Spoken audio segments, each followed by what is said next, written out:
പാലക്കാട് ഷൊർണൂർ നഗരസഭയിലെ കോൺഗ്രസ് കൗൺസിലർ രാജിവെച്ചു. സി സന്ധ്യയാണ് രാജിവെച്ചത്. രാഹുൽ മാങ്കൂട്ടത്തിൽ MLA-ക്കെതിരെ കോൺഗ്രസ് നടപടി സ്വീകരിക്കാത്തതിലും പാലക്കാട് MP VK ശ്രീകണ്ഠൻ്റെ അവഗണനയിലും പ്രതിഷേധിച്ചാണ് ഈ രാജിയെന്നാണ് പറയുന്നത്. ശ്രീജിത്ത് ശ്രീകുമാരൻ പാലക്കാട് നിന്ന് ചെയ്യുന്നു. ശ്രീജിത്ത്, പ്രൈം ടൈമിലേക്ക് സ്വാഗതം. പറയൂ ശ്രീജിത്ത്. കുറച്ചു കാലമായി ഷൊർണൂർ നഗരസഭയിലെ 31-ാം വാർഡ് കൗൺസിലറാണെന്നാണ് മനസ്സിലാക്കുന്നത്.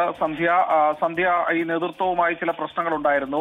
എന്തായാലും രാഹുൽ മാങ്കൂട്ടവുമായി ബന്ധപ്പെട്ട കേസിൽ കോൺഗ്രസ് കർശനമായ നടപടി സ്വീകരിക്കുന്നില്ല എന്നൊരു ആക്ഷേപമാണ് അവർ രാജിക്കത്തിലൂടെ ഉന്നയിച്ചിരിക്കുന്നത്. കൂടാതെ പാലക്കാട്ടെ MP VK ശ്രീകണ്ഠന്റെ നിലപാടുകളിലും കടുത്ത അതൃപ്തി ഉണ്ട് എന്ന് മനസ്സിലാക്കുന്നു. കോൺഗ്രസ് നേതൃത്വം പറയുന്നതാകട്ടെ CPM-മായി കൃത്യമായ രീതിയിലുള്ള ഡീൽ ഉറപ്പിച്ചാണ് പുറത്തേക്ക് പോയതെന്നൊരു ആക്ഷേപം കോൺഗ്രസ് നേതൃത്വം ഇപ്പോൾ തന്നെ പറഞ്ഞു കഴിഞ്ഞു. എന്തായാലും രാജി സമർപ്പിച്ചിട്ടുണ്ട്. രാജി സെക്രട്ടറി അംഗീകരിച്ചിട്ടുണ്ട്.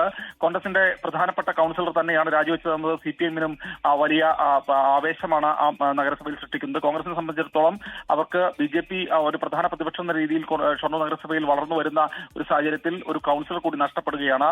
എന്തായാലും വരുന്ന തദ്ദേശ തെരഞ്ഞെടുപ്പിൽ ഇതിനുള്ള മറുപടി നൽകുമെന്നാണ് കോൺഗ്രസ് അറിയിച്ചിട്ടുള്ളത്. Okay, thank you. ലോകത്തെവിടെയായാലും ഏത് സമയത്തും 24 വാർത്തകളും ഓഗ്മെന്റഡ് റിയാലിറ്റി പാക്കേജുകളും എക്സ്പ്ലെയിനറുകളും വിശദമായി കാണാൻ ഞങ്ങളുടെ YouTube ചാനൽ നിങ്ങൾക്ക് സബ്സ്ക്രൈബ് ചെയ്യാം.